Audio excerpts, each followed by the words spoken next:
Jadi kemenangan pilkada pada saat ini adalah kemenangan seluruh rakyat Indonesia pada pesta demokrasi, dan tentunya setelah pilkada ini mari kemudian kita sama-sama melihat ke depan untuk membangun Indonesia, membangun bangsa dalam rangka kemajuan Indonesia. Pertarungan Pilkada Serentak 2024 menjadi pertaruhan bagi PD Perjuangan mempertahankan eksistensinya di kancah politik nasional. Terutama yang menjadi sorotan adalah Pilkada Jawa Tengah. Paslon yang diusung Kim Plus mampu menumbangkan paslon yang didukung oleh PDI Perjuangan. Apakah Pilkada 2024 ini menjadi akhir bagi PD Perjuangan mendominasi politik nasional?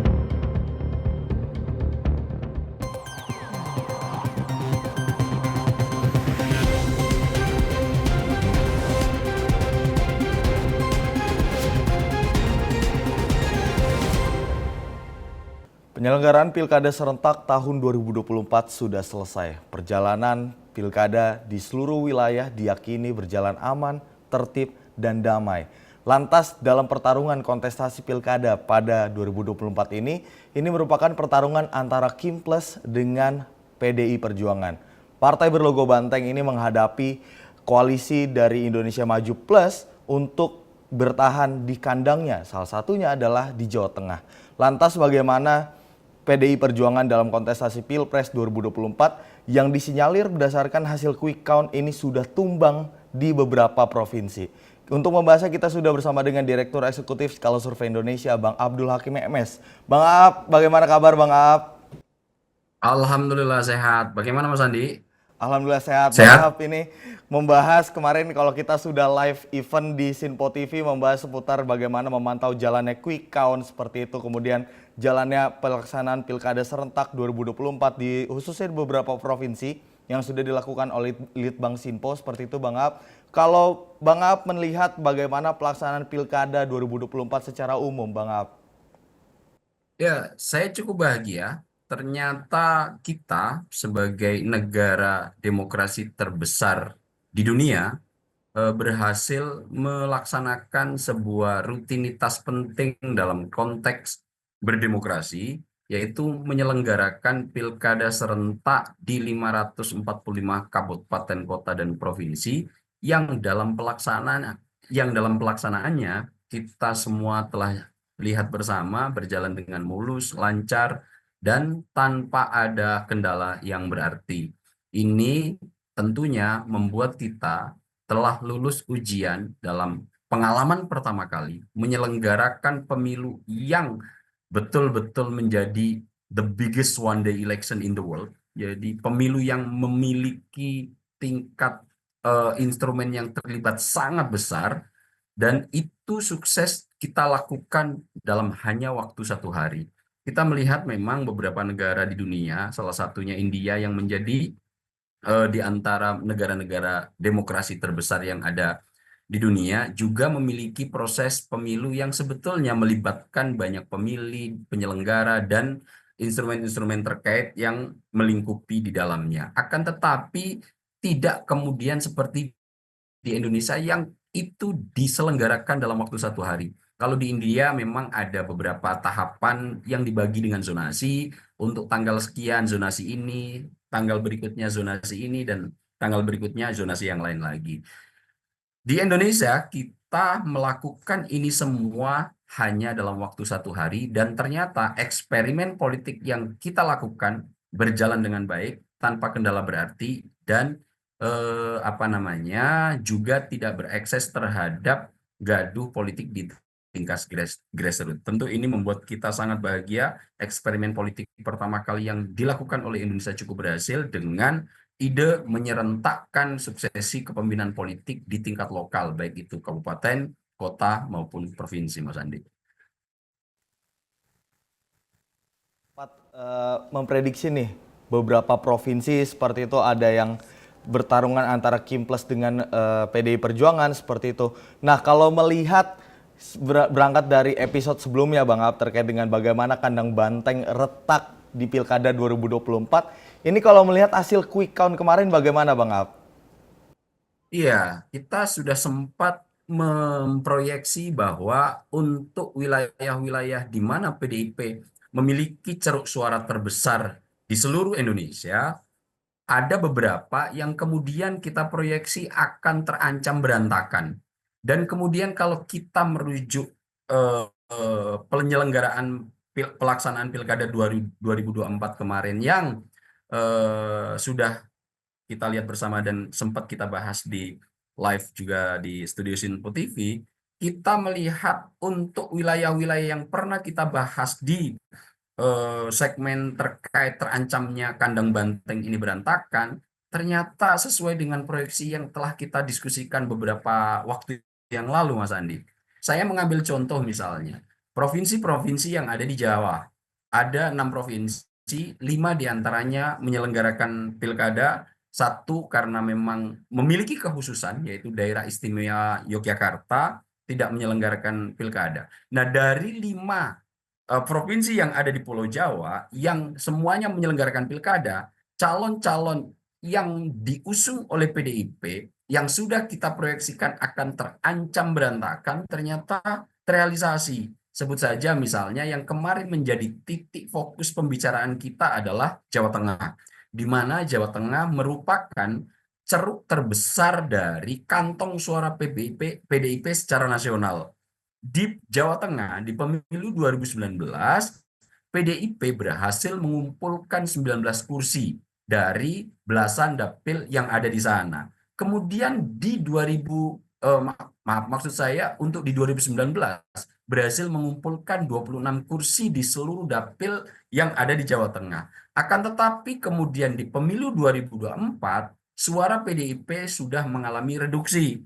Bahkan hampir setengah juta suara PDIP hilang di Jawa Tengah yang berimplikasi kemudian berkurangnya jumlah kursi di parlemen. Dari 26 kursi yang diperoleh PDIP di 2019, ternyata di pemilu 2024 terkoreksi 7 kursi. Hilang 7 kursi suara dari PDIP di wilayah yang memang menjadi benteng terkuat pengumpulan suara dari partai yang dipimpin oleh Megawati Soekarno Putri ini. Kemudian juga di kandang banteng ini juga di pilkada sebelum 2024 mengalami reduksi yang cukup signifikan juga. Disinyalir waktu itu salah satu pasangan yang menantang calon dari PDIP yaitu Mas Ganjar kemudian berhasil yang awalnya diproyeksi tidak akan bisa banyak berbuat, ternyata Sudirman Said berhasil mengumpulkan suara di atas 40%. Ini juga sudah menjadi tanda-tanda bahwa PDIP di kandang terbesar ceruk suaranya sudah mulai berhasil diterobos oleh kekuatan-kekuatan politik yang lain. Kemudian di Pilpres juga terlihat bahwa kandang PDIP ini sudah berhasil diterobos oleh kekuatan-kekuatan yang lain, di mana pasangan Prabowo Subianto, Gibran Rakabuming Raka berhasil memenangi kontestasi Pilpres di wilayah Jawa Tengah.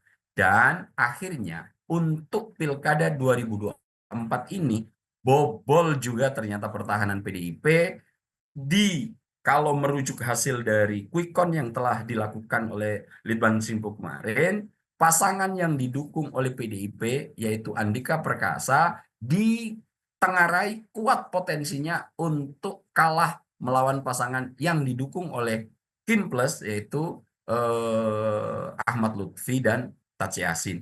Nah, kalau kita melihat kondisi-kondisi seperti ini, maka memang proyeksi kita yang telah kita bahas beberapa waktu yang lalu tidak berlebihan.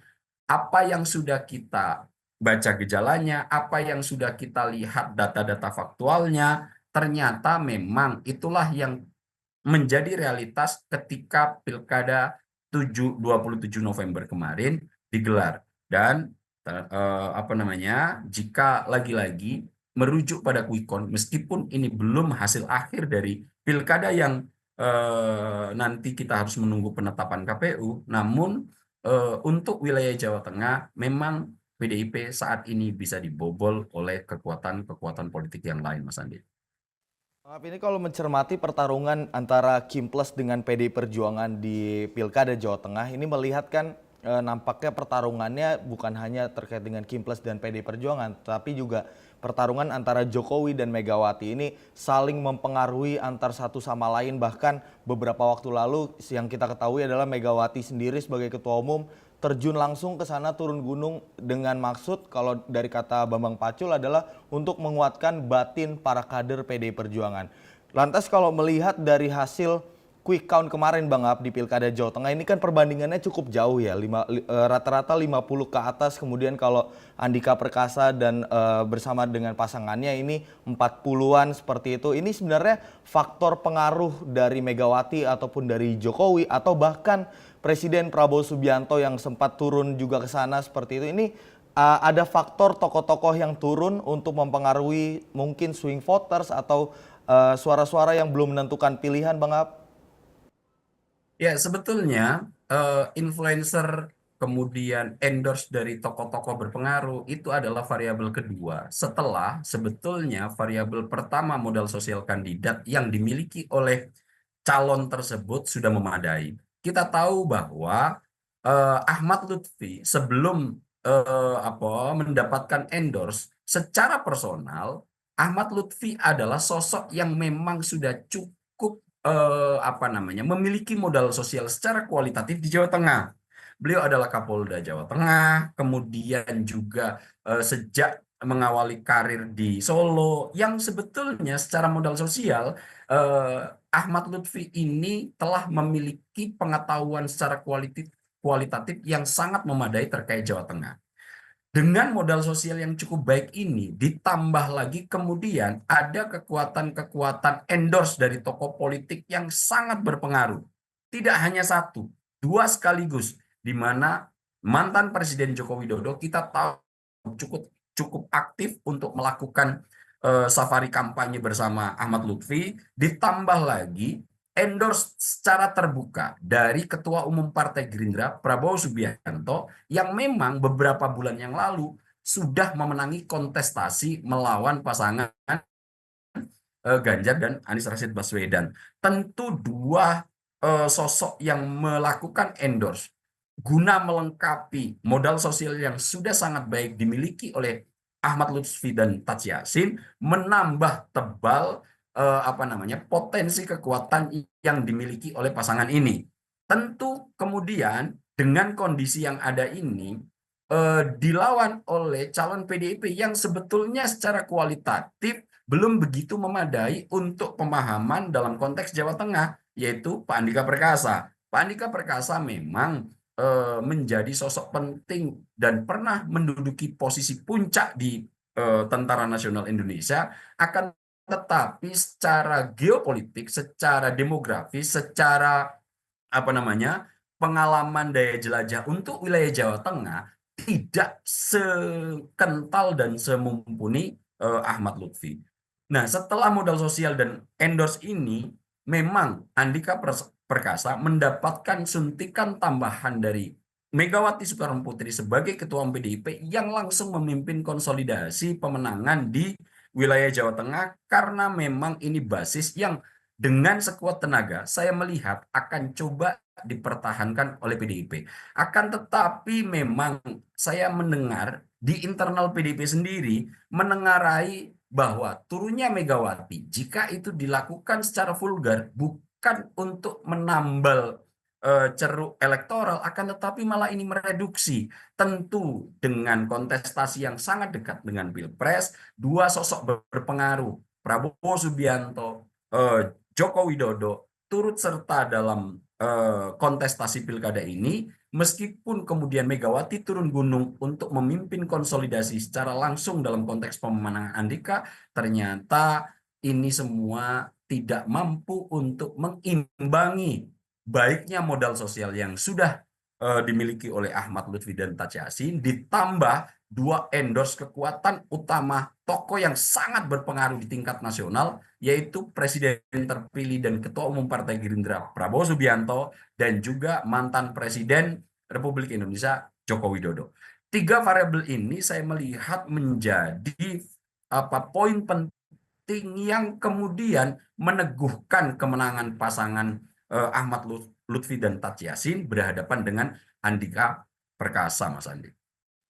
Baik Bang Ab, ini kalau melihat calon dari Kim Plus nampaknya kalau melihat dari Ahmad Lutfi dan juga jika di-compare dengan Andika Perkasa, artinya dalam konteks ini PDI Perjuangan tidak mampu bersaing dengan calon yang didorong atau yang didukung oleh Kim Plus. Tapi kalau yang dipertanyakan adalah secara nasional, apakah dominasi PDI Perjuangan ini sudah mulai goyah atau memang sudah goyah Bang Ab? Tapi jangan dijawab dulu Bang Ab, kita harus jeda terlebih dahulu. Pemirsa tetap di sorotan utama Sinpo TV.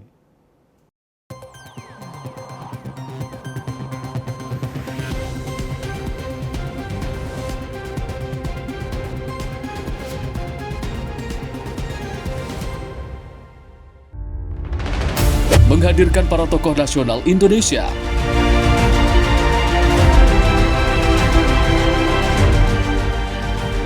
Mengulas ragam fakta dan isu terbaru secara mendalam. Pusat data nasional loh. Pusat data nasional, data apa aja masuk ini.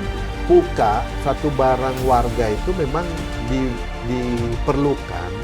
Bincang spesial setiap Sabtu pukul 8 malam hanya di Sinpo TV. Halo, selamat malam pemirsa. Senang sekali rasanya kami mengisi ruang informasi Anda. Akhiri aktivitas Anda dengan rangkuman perkembangan peristiwa yang terjadi sepanjang hari.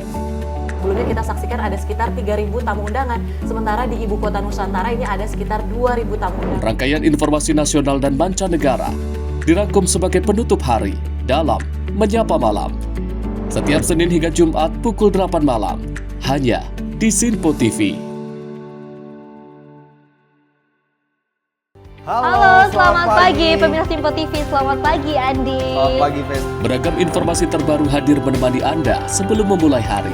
Itu memang dari Menteri Perhubungan juga mendukung, Betul. dari Menteri Keuangan juga mendukung, dan kita sebagai masyarakat pun juga Harus mendukung. Mengangkat isu yang tengah menjadi pembicaraan paling hangat. Semarakan pagi Anda bersama Menyapa Pagi. Setiap Senin hingga Jumat pukul 6 pagi hanya di Sinpo TV. Pemirsa Sinpo TV kembali hadir menemani Anda dengan berbagai informasi yang telah kami rangkum dalam sepekan. Sajian lengkap informasi sepekan kami hadirkan untuk Anda. Badan Legislasi DPR menemui masa unjuk rasa di depan gedung DPR RI Senayan, Jakarta. Menemani akhir pekan Anda bersama keluarga dengan rangkuman berita menyeluruh dalam Sinpo Sepekan. Setiap minggu pukul 6 pagi hanya di Sinpo TV.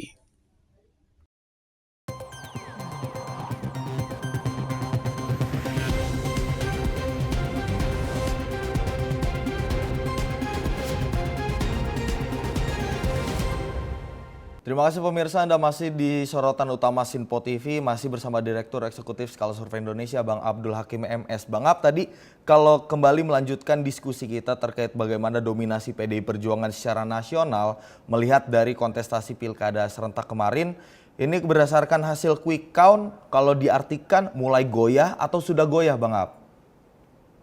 Ya, sebelum menjawab itu, saya akan coba mengurai dulu kira-kira seperti apa sih kekuatan PDIP ini di kantong-kantong ceruk suara di beberapa provinsi. Saya sempat mencoba melihat data terkait dengan di wilayah mana PDIP ini mendapatkan kantong ceruk suara terbesar dalam Pileg 2024 kemarin dan 2019. Saya mengidentifikasi sebetulnya ada 8 wilayah yang menjadi ceruk terbesar dari pengumpulan suara PDIP di tiap-tiap provinsi. Nomor 1, suara PDIP terkuat memang Jawa Tengah, dan sempat tadi di segmen pertama sudah kita diskusikan bagaimana kondisinya. Kemudian di Jawa Timur, ini adalah penyumbang rutin dari suara PDIP yang sekitar 16% untuk pengumpulan suaranya. Di Jawa Barat menjadi ceruk ketiga terbesar penyumbang suara ke PDIP. Kemudian Jakarta, Sumatera Utara, Bali, Banten, dan Lampung. Nah, inilah 8 urutan provinsi dengan pengumpulan suara terbesar yang dimiliki PDIP. Dan uniknya setelah saya telah lebih jauh, PDIP dalam Pileg 2024 kemarin mengalami reduksi kursi sampai 18 yang awalnya bisa mengumpulkan kursi yang relatif 128 kalau nggak salah, itu tinggal sekitar 110 di pemilu 2019. Artinya PDIP dari pemilu legislatif 2019 ke 2024 kehilangan 18 kursi parlemen DPR RI. Dan ternyata Mas Andi, setelah saya telaah, 18 kursi yang hilang PDIP berasal dari 8 wilayah yang saya sebut tadi. Nah, untuk menjadi rujukan, dari kantong-kantong PDIP 8 wilayah ini, coba kita lihat kontestasi secara nasional dalam Pilkada serentak 2024. Kita mulai dari Jawa Tengah. Jawa Tengah yang menghadap-hadapkan dua calon, di mana calon Partai Gerindra bersama Kim Plus, yaitu Ahmad Lutfi dan Taj Yassin. Ahmad Lutfi kita tidak boleh singkirkan bahwa beliau adalah kader Partai Gerindra, berhasil mengalahkan calon yang diusung oleh PDIP, yaitu Andika Perkasa. Kita bergeser ke wilayah Jawa Timur. Di quick count kemarin yang telah kita lakukan, pasangan yang didukung dan direkomendasikan oleh Partai Gerindra, Khofifah Indar Parawansa, Emil Dardak, ditengarai dan berpotensi sangat besar karena hasil quick count hasilnya juga sangat tebal, mengalahkan pasangan Bu Risma yang didukung oleh PDI Perjuangan. Kita bergeser lagi ke Jawa Barat. Di Jawa Barat, Deddy Mulyadi yang merupakan kader Partai Gerindra secara mutlak dan meyakinkan, kalau kita merujuk pada hasil quick count yang telah dilaksanakan kemarin, berhasil mengalahkan pasangan JJ Ronald yang didukung oleh PDIP. Kemudian kita bergeser ke Sumatera Utara, Bobi Nasution yang kemudian berhadapan langsung dengan calon yang didukung oleh PDIP, Edi Rahmayadi, juga secara mutlak dan meyakinkan bisa mengalahkan pasangan yang diusung PDIP. Kemudian kita geser ke Banten, dan ini yang paling mencengangkan. Pasangan yang didukung oleh Partai Gerindra bersama koalisi, Andra Soni yang merupakan ketua DPD Partai Gerindra di daerah Banten, berhasil secara mengejutkan mengalahkan pasangan yang memang secara survei yang telah dipublikasikan sangat jauh meninggalkan Andra Soni, yaitu Airin Rahmidiani. Tentu ini juga menjadi variabel terpenting untuk melihat bagaimana meskipun Airin Rahmidiani ini bukan PDIP, akan tetapi wakilnya Ade Sumardi itu merupakan kader yang ditempelkan oleh PDIP untuk mendampingi Airin Rahmidiani. Kemudian kita bergeser ke Lampung, di mana di Lampung ini juga cukup fenomenal, calon dari Partai Gerindra bersama koalisi yang juga merupakan ketua DPD Partai Gerindra, Rahmat Mirzani Jausal, itu berhasil mengalahkan incumbent yang didukung oleh PDIP, yaitu Pak Arinal. Ini tentu kalau merujuk dari 8 wilayah ini, belum saya menyisakan 2 yang masih belum saya sebut, yaitu DKI Jakarta dan juga Bali. Untuk DKI Jakarta, memang calon yang diusung oleh PDIP berhasil memenangi kontestasi secara quick count. Akan tetapi masih ada eksepsionalnya, masih ada pengecualiannya. Mas Pram dan Dul itu memang secara quick count ditengarai, sudah disimpulkan bisa mengungguli pasangan yang didukung oleh Kim Plus, yaitu Ridwan Kamil. Akan tetapi karena adanya aturan di mana untuk wilayah Jakarta agar kontestasi bisa selesai, maka pasangan calon harus mendapatkan suara 50% plus 1 suara. Bukan 50% plus 1%, tapi 50% plus 1 suara. Jadi kalau itu kemudian sudah ada yang mendapatkan itu, baru kemudian secara definitif akan ditetapkan menjadi pemenang. Akan tetapi untuk DKI Jakarta, quick count kemarin menunjukkan ada yang sudah mendeklar perolehan suara Pramdul itu 50% lebih sedikit, tapi juga beberapa lembaga survei, Indikator Politik, dan Litbangsinpo masih menempatkan bahwa pasangan Pramdul belum juga mendapatkan posisi 50% plus 1 suara. Tentu ini kita masih menunggu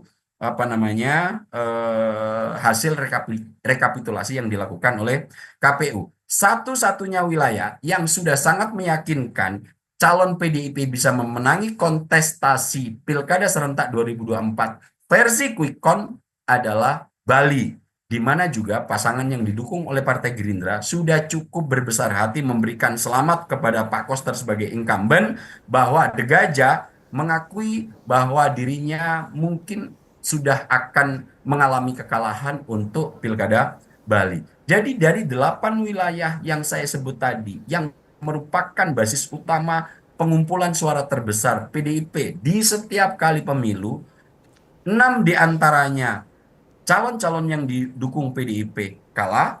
Untuk 2 diantaranya DKI Jakarta masih menimbulkan pertanyaan apakah nanti betul-betul ditetapkan. Hanya 1 wilayah Bali yang mungkin secara definitif PDIP, pasangan yang diusung PDIP ini bisa memenangi kontestasi. Nah, kalau kita simpulkan dari 8 wilayah yang ada ini, memang ketika kemudian beberapa waktu yang lalu kita proyeksi suara-suara PDIP di kantong-kantong ini calonnya akan terancam berantakan, itu yang terjadi, Mas Andi. Dan khusus untuk di Pulau Jawa, kecuali Jakarta, semua calon yang diusung PDIP mengalami keruntuhan, Mas Andi. Baik Bang Ab, ini keruntuhan dari PDI Perjuangan, ini sebenarnya ada faktor dari perselisihan antara Jokowi dengan Megawati gak sih Bang Ab? Kemudian juga kalau kita bisa mengkaitkan apakah PDIP ini sebenarnya tidak akan terlalu hancur jika memang sebelum pelantikan Presiden beberapa waktu lalu Megawati akan bertemu dengan Presiden Prabowo Subianto. Ini tidak sehancur ini Bang Ab. Pendapatnya bagaimana kalau misalkan itu dikaitkan? Ini mungkin juga pertanyaan yang menarik untuk bisa kita analisis, Mas Andi ya. Ya. Bahwa kita tahu di awal-awal ketika Pak Prabowo telah terpilih untuk menjadi Presiden Republik Indonesia, kemudian di awal-awal juga Pak Prabowo sangat ingin berharap untuk bisa bertemu dengan Ketua Umum Ketua Umum PDIP Ibu Megawati Soekarno Putri. Akan tetapi akses-akses yang seperti ini seolah-olah mendapatkan beberapa hambatan. Saya tidak tahu faktor internal di PDIP yang terjadi seperti apa, tapi kemudian saya berasumsi bahwa PDIP memang dalam tanda kutip, kalau tidak boleh menggunakan kata ponga, masih cukup pede untuk kemudian tetap bisa menjadi bagian kekuatan politik yang dihargai meskipun kemudian tidak akan berkoalisi dengan Presiden terpilih Prabowo Subianto. Dan kemudian kondisi ini kalau kita kaitkan dengan Pilkada serentak 2024, hasilnya cukup mengejutkan. Kolaborasi yang dilakukan oleh Prabowo Subianto bersama mantan Presiden Joko Widodo yang memang sejak Pilpres sudah berafiliasi untuk bisa memenangi kontestasi, ternyata masih berbuntut positif terhadap calon-calon yang didukung di Pilkada serentak 2024. Fakta-fakta menunjukkan, banyak analisis yang mengemukakan bahwa saat menghadapi Pilkada serentak 2024 kemarin, banyak kalangan menyaksikan bahwa pengaruh Presiden Joko Widodo dan juga Prabowo Subianto sudah mulai meluntur dalam konteks Pilkada 2024. Akan tetapi kalau kita melihat fakta kemarin, setidak-tidaknya merujuk dari hasil quick count yang sudah dilakukan Litbangsinpo dan lembaga-lembaga yang lain, ternyata situasinya cukup mengejutkan. Pak Jokowi yang ditengarai telah kemudian akan memudar pengaruh politiknya di wilayah-wilayah yang nanti bisa terekam dalam pilkada, tidak terrealisasi. Di Sumatera Utara, di mana menantu Pak Jokowi yang maju dalam kontestasi tetap bisa memenangi secara mutlak merujuk hasil quick count untuk mengalahkan pasangan yang didukung oleh PDIP. Dan seandainya waktu itu Bu Megawati berkenan memberikan waktu Pak Prabowo yang sudah sangat-sangat berhasrat untuk bisa bertemu beliau, mungkin situasi dalam kontestasi Pilkada 2024 ini tidak seterpuruk ini kondisi PDIP. Karena secara keseluruhan, sebetulnya terpuruknya PDIP ini adalah berkah utama Partai Gerindra yang memang menjadi rising star mulai dari Pileg, Pilpres, sampai Pilkada yang sekarang baru sehari yang lalu berlangsung, Mas Andi. kita lihat di antara calon-calon yang tadi saya sebut di 8 wilayah yang menjadi kantong suara terbesar PDIP, sebetulnya mayoritas yang sangat diuntungkan adalah calon-calon yang berasal dari Partai Gerindra. Ahmad Lutfi, kader Partai Gerindra. Andra Soni, yang di Banten, kader Partai Gerindra. Deddy Mulyadi di Jawa Barat, kader Partai Gerindra. Bu Khofifah dicalonkan dan direkomendasikan oleh Partai Gerindra, yang kemudian secara personal Bu Khofifah juga memiliki hubungan yang sangat baik dengan Pak Prabowo Subianto. Kemudian di beberapa wilayah kecuali DKI Jakarta. Nah, untuk DKI Jakarta ini memang ada eksepsional karena ada beberapa dinamika yang muncul secara tiba-tiba yang itu memang endorse dari dua tokoh ini. Saya lihat memang sayup-sayup gitu, Mas Andi. Saya melihat misalnya Pak Jokowi untuk memberikan ruang endorse kepada Ridwan Kamil dilakukan, akan tetapi tidak kemudian sevulgar dilakukan di wilayah yang lain. Demikian pula yang dilakukan oleh Pak Prabowo di DKI Jakarta. Karena DKI Jakarta ini sebetulnya kader yang maju itu dua kader yang berbeda dari Partai Gerindra. Ridwan Kamil kita tahu adalah kader Partai Golkar dan Suswono adalah kader Partai Keadilan Sejahtera. Dan untuk wilayah yang secara setengah-setengah ini, dua tokoh utama yang sekarang memiliki pengaruh cukup luar biasa di Indonesia, yang endorse-nya tidak dilakukan secara full seperti wilayah-wilayah provinsi lain di Jawa, akhirnya kemudian sedikit mengalami reduksi untuk kekalahan di Pilkada Serentak 2024. Akan tetapi di wilayah yang lain, di provinsi yang telah saya sebut tadi, Lampung misalnya, juga dimenangkan oleh Ketua DPD Partai Gerindra, yaitu Pak Rahmat Mirzani Jausal. Bang Mirza di sana juga bisa memenangi kontestasi di Lampung. Nah, kalau kita lihat terpuruknya Partai Demokrasi Indonesia Perjuangan dalam Pilkada Serentak 2024 ini ternyata berbanding terbalik dengan yang diperoleh oleh Partai Gerindra. Partai Gerindra memang di pileg kemarin secara urutan berada di nomor 3. Akan tetapi yang harus kita catat, Partai Gerindra sejak berdiri sampai dengan pemilu legislatif 2024 kemarin terus mengalami pertumbuhan suara. Meskipun di 2004 kemarin berada di urutan nomor 3, tapi secara akumulasi suara Gerindra mengalami pertumbuhan. Pun dengan jumlah kursi yang diperoleh di parlemen juga mengalami pertumbuhan. Jadi saya bisa menyimpulkan bahwa pertanyaan Mas Andi, mungkin kalau kita berandai-andai, Pak Prabowo diberikan waktu untuk bisa bertemu dengan Bu Megawati, mungkin situasinya agak cukup berbeda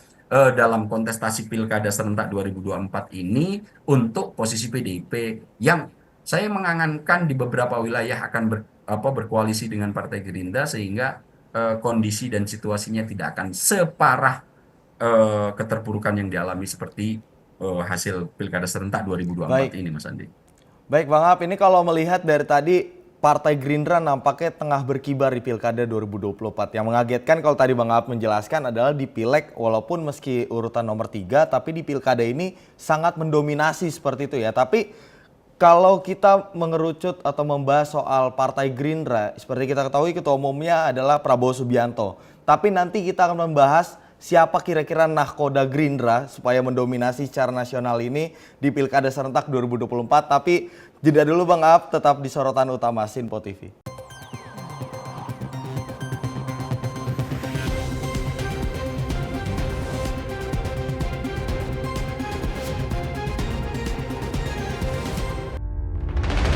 Menghadirkan para tokoh nasional Indonesia.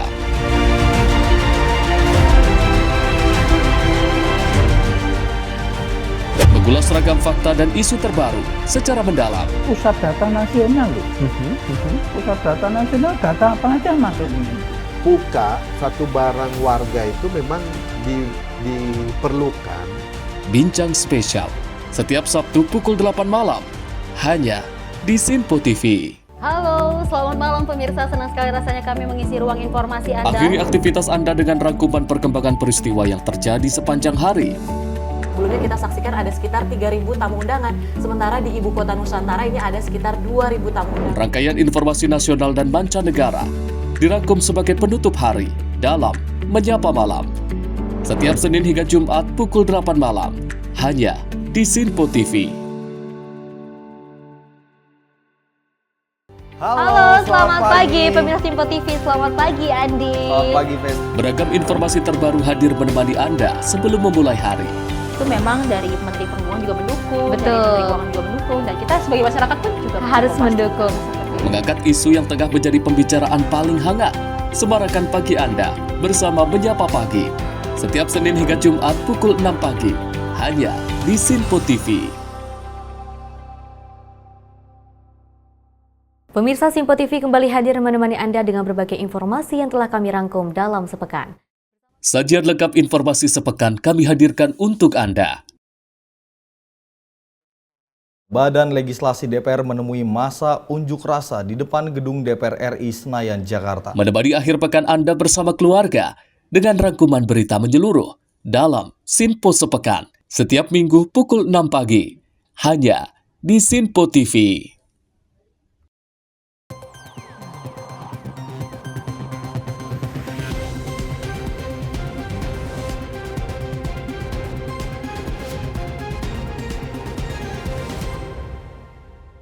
Anda masih di sorotan utama Sinpo TV, pemirsa, masih bersama Bang Abdul Hakim MS. Bang Ab, tadi kalau kita melanjutkan Bang Ab, di dalam Pilkada Serentak 2024 ini ada 3 tokoh yang menjadi sorotan. Walaupun pada endingnya 3 tokoh ini menyeret-nyeret nama dari Presiden Prabowo Subianto, yakni ada nama Jokowi, kemudian Megawati dan juga Anies Baswedan. Tapi sebelum kita ke sana Bang Ab, seperti kita ketahui dalam Pilkada Serentak tahun ini kan Partai Gerindra adalah salah satu atau satu-satunya motor yang menjadi dominan di Pilkada Serentak 2024 ini.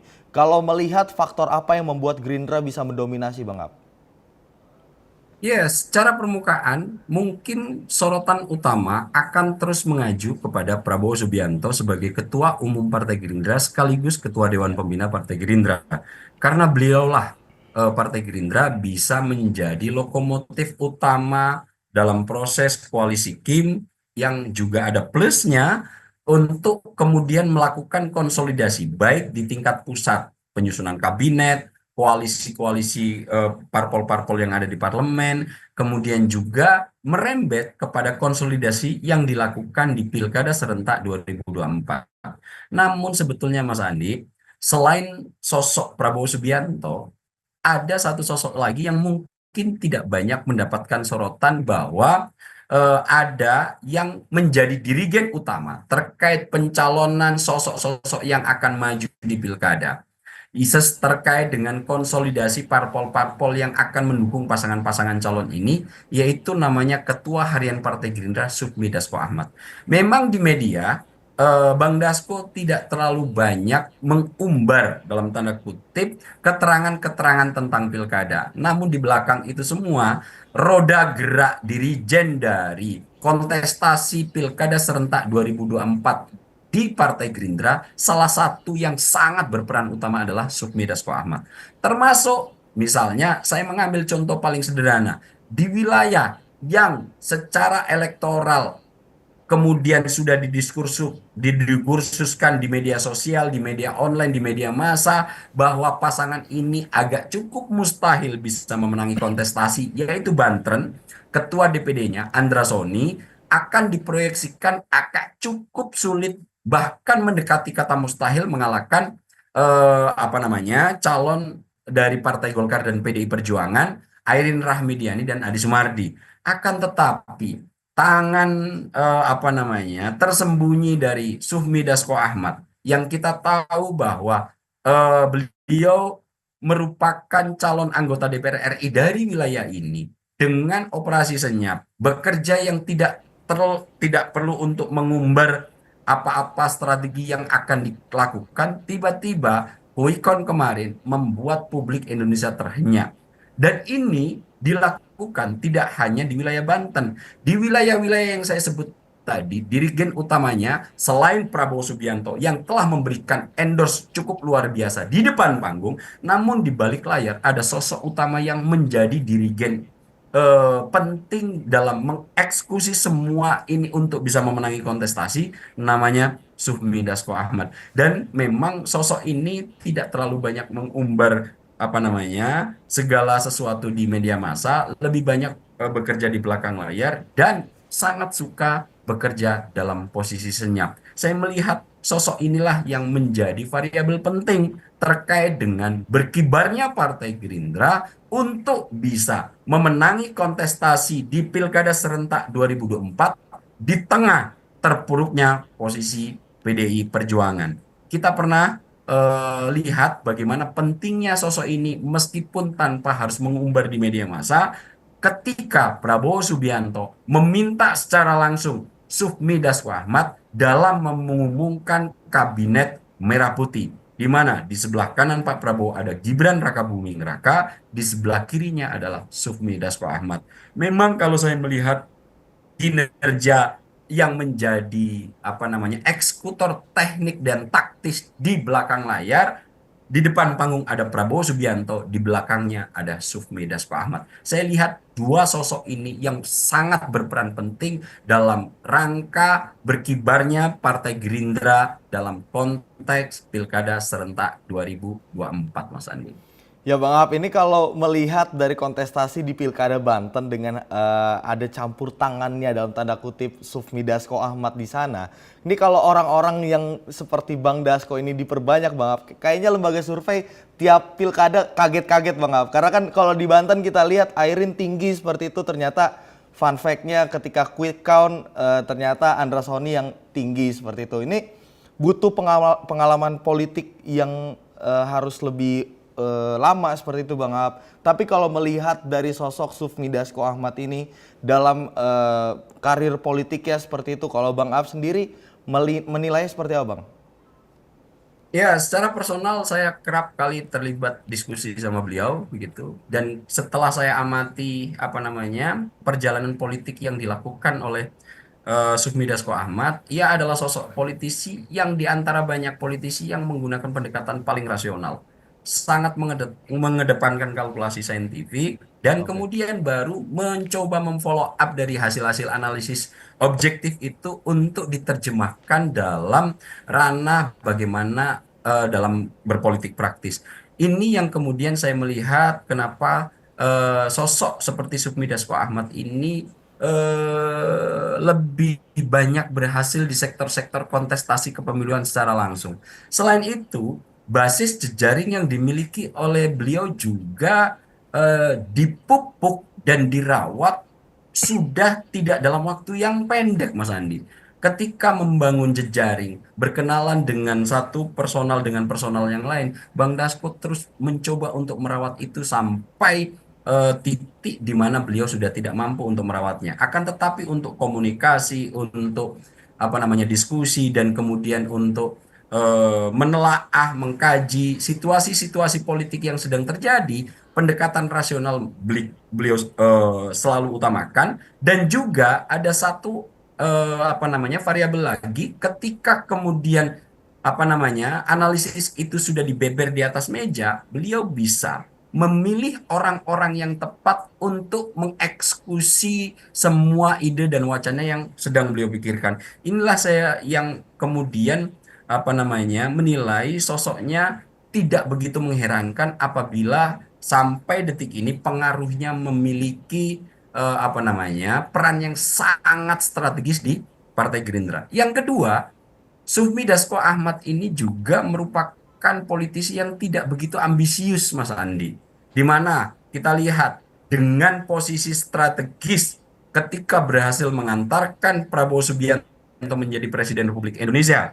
Kemudian yang kedua juga banyak kalangan menengarai untuk bisa masuk ke berkomunikasi dengan Prabowo Subianto harus melalui pintu gerbang yang namanya Sufmi Dasko Ahmad. Akan tetapi sampai detik ini posisi jabatan politik yang diemban oleh beliau masih sama dengan posisi 5 tahun yang lalu, yakni wakil ketua DPR.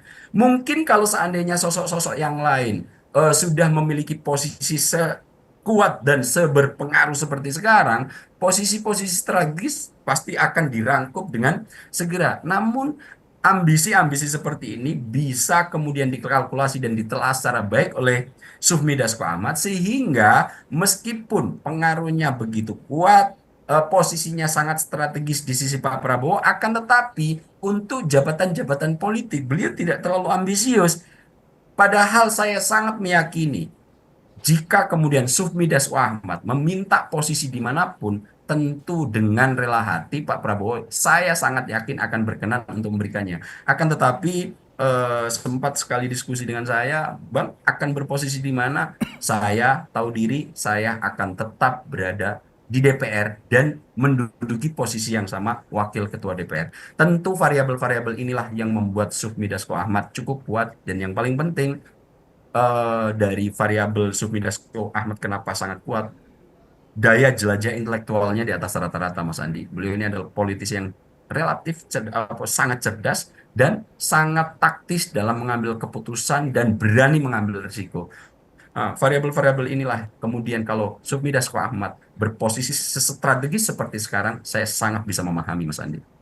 Baik Bang Ab, nampaknya kalau kita melihat bukan hanya ketua umum partai saja yang menjadi tim belakang layar, tapi juga ada beberapa sosok, salah satunya adalah Sufmi Dasko Ahmad. Ini yang membuat Partai Gerindra ini cukup mendominasi secara nasional di Pilkada serentak 2024. Tapi Bang Ab, yang menjadi sorotan adalah berkibarnya Partai Gerindra di Pilkada serentak 2024 dalam tanda kutip membuat PDI Perjuangan tantrum, Bang Ab. Ini mencermatinya bagaimana? Karena beberapa waktu lalu yang kita sempat lihat ramai di sosial media, bahkan sekarang viewsnya sudah jutaan, adalah podcast dari Bang Akbar bersama dengan Sekjen PD Perjuangan Hasto Kristianto. Kalau Bang Aap mungkin sudah menonton seperti itu ya, tidak mungkin tidak menonton karena sudah jutaan viewsnya.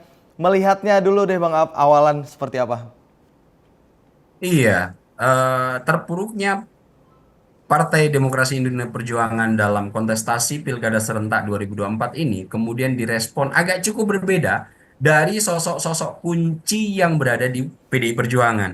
Kita tahu ketika kemudian hasil quick count sudah banyak dipublikasikan oleh beberapa media massa yang mengutip beberapa lembaga survei dan juga litbang-litbang media massa, memang seperti yang sudah kita diskusikan, PDIP mengalami banyak keruntuhan di basis-basis wilayah kuat yang selama ini banyak yang menengarai agak cukup sulit dirobohkan. Dan ternyata itu terjadi. Kemudian melihat situasi ini, Hasto Kristianto sebagai Sekjen PDIP kemudian mencoba untuk merespon dengan menyalahkan pihak lain. Respon dari Pak Hasto ini saya kemudian mengingat ada sebuah istilah yang di dalam dunia psikologi sebagai blame behavior, Mas Andi.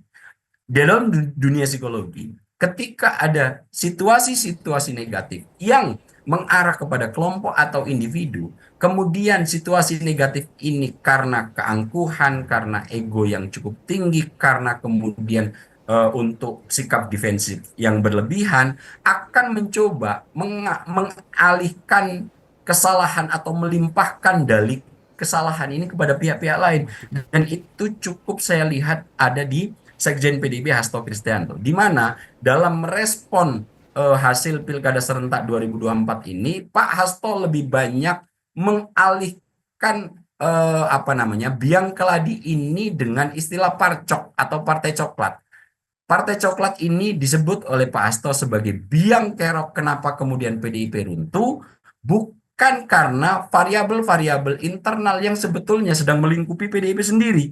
Ini agak berbeda penyikapannya jika saya perbandingkan dengan sosok kunci yang ada di PDIP juga, yaitu Ketua DPD PDIP Jawa Tengah, Mas Bambang Pacul atau Mas Bambang Wuryanto gitu. Kalau Mas Bambang ketika melihat situasi runtuhnya pertahanan PDIP dalam Pilkada Serentak 2024 ini masih berkomentar, kita sedang tidak baik-baik saja, kemudian saya untuk sementara no comment.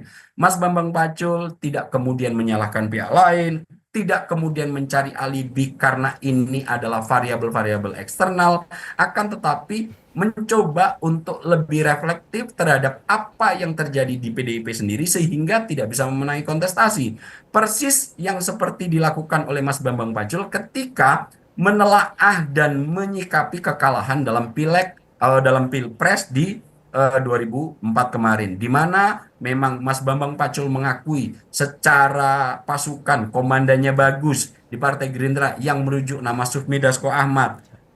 Mas Bambang Pacul juga sangat mengakui bahwa kita tidak mampu dengan mengimbangi komandan-komandan strategis yang memang mumpuni dan memiliki daya jelajah lebih dibandingkan dengan dirinya. Saya yakin kalau seandainya sikap yang dikeluarkan oleh PDIP reflektif seperti Mas Bambang Pacul, akan ada upaya untuk tidak selalu menyalahkan pihak lain yang dalam psikologi sering kita sebut dengan istilah blame behavior.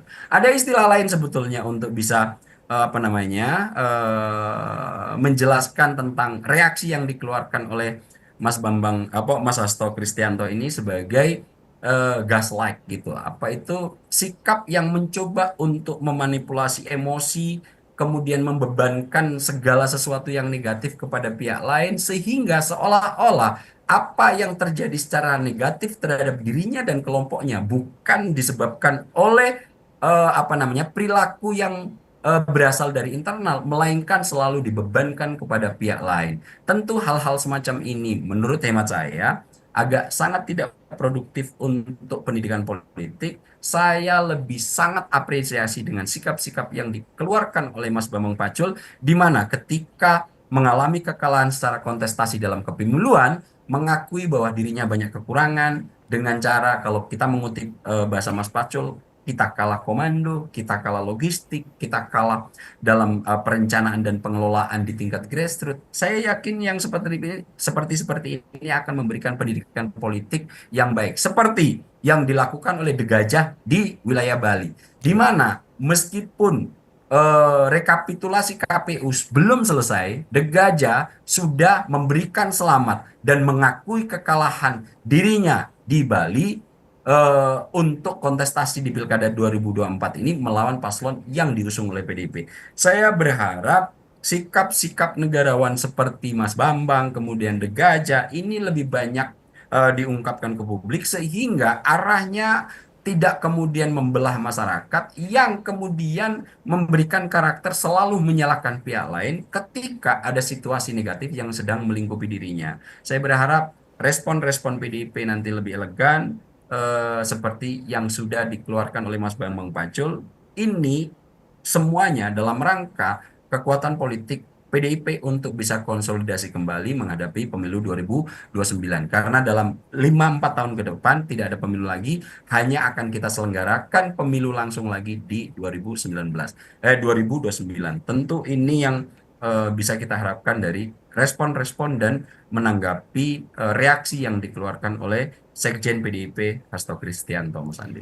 Bang Ab, sedikit saja ini sebagai pertanyaan penutup. Kalau melihat tadi ada perbedaan antara statement antara Bambang Pacul dengan juga Sekjen PD Perjuangan Hasto Kristianto seperti itu. Apakah dari perbedaan statement ini bisa disinyalir ada dualisme kah di PD Perjuangan? Karena diketahui sebelumnya beberapa waktu yang lampau ini sempat ada Dewan Kolonel, kemudian ada kubu lainnya seperti itu yang dari fraksi DPR, PD Perjuangan, kemudian ada yang dari kubu DPP seperti itu. Kemudian juga kalau melihat dari statement dari Hasto Kristianto, ini banyak sekali menyebut kalau Jokowi kriminalisasi terhadap Anies Baswedan di Pilkada atau di beberapa waktu lalu ini adalah perintah dari Jokowi. Kemudian soal Formula E, ini adalah perintah langsung dari Jokowi. Bahkan yang terakhir adalah Hasto mengungkapkan katanya dia sedang dikeker oleh KPK dan suratnya tinggal ditandatangani saja untuk menetapkan sebagai tersangka.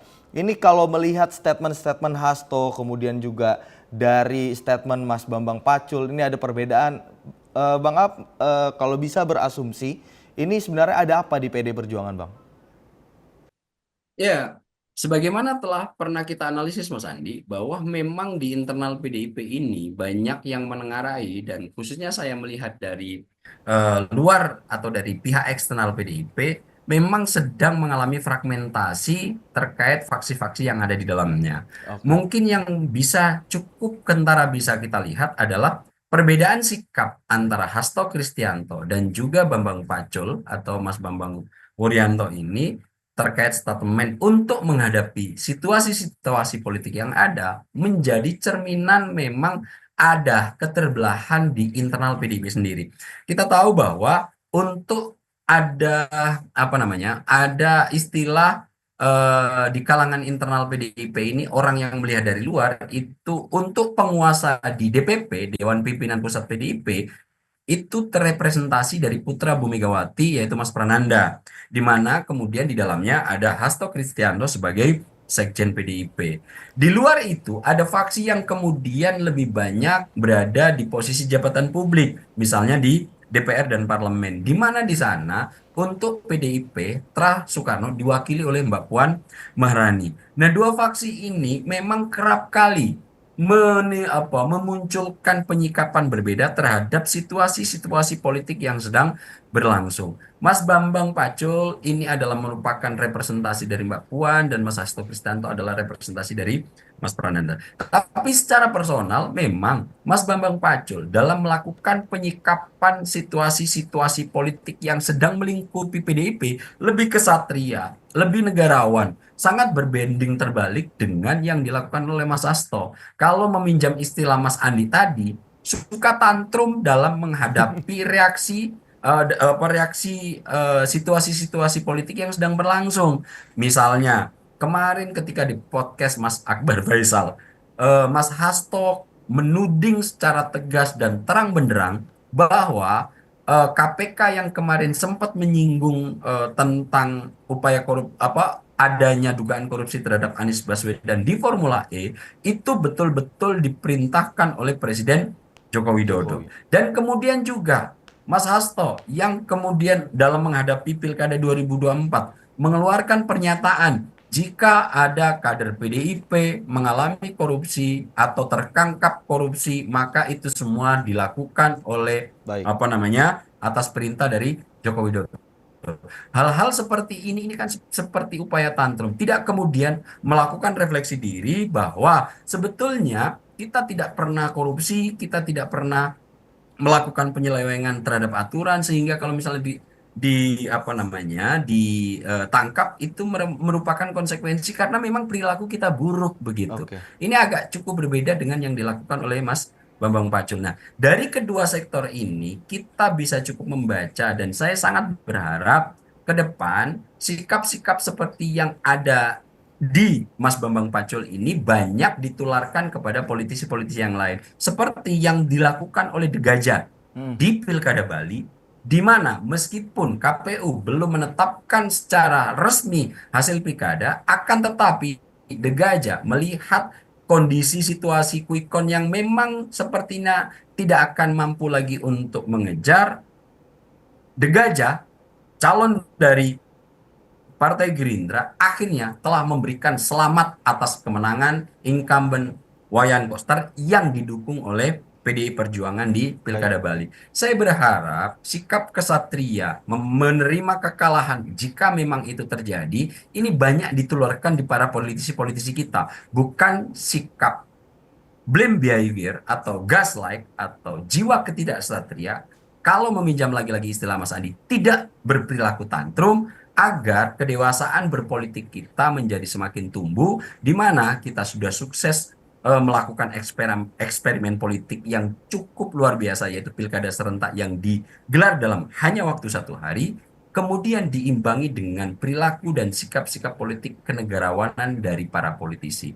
Tentu ini menjadi harapan kita bersama agar satu level lagi tingkat berdemokrasi kita bisa tumbuh lebih baik, Mas Andi. Baik Bang Ab, terima kasih banyak sudah mau mampir di Sorotan Utama Sinpo TV. Tentunya kalau tadi mencermati berbagai hal, menyoroti berbagai hal, pada dasarnya sifat kedewasaan adalah yang akan merubah semuanya Bang Ab ya. Seperti itu. Bang Ab, terima kasih banyak sudah mau di Sorotan Utama. Nanti kita akan lanjutkan di episode selanjutnya untuk membahas berbagai hal. Bang Ab, terima kasih, sehat-sehat selalu. Selamat malam Bang Ab.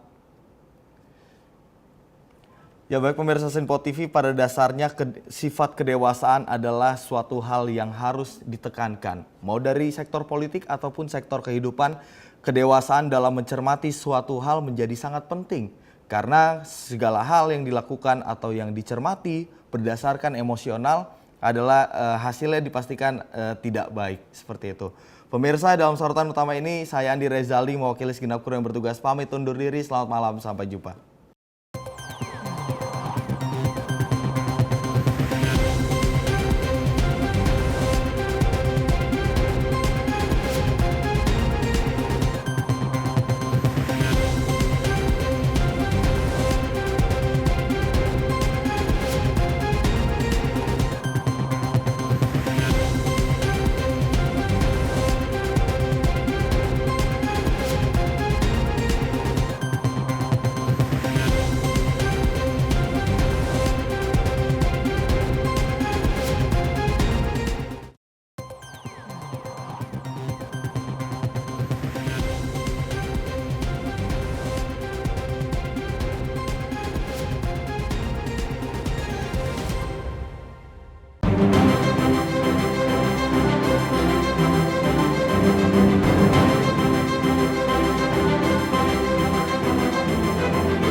Sinpo TV, News, Sport, Entertainment.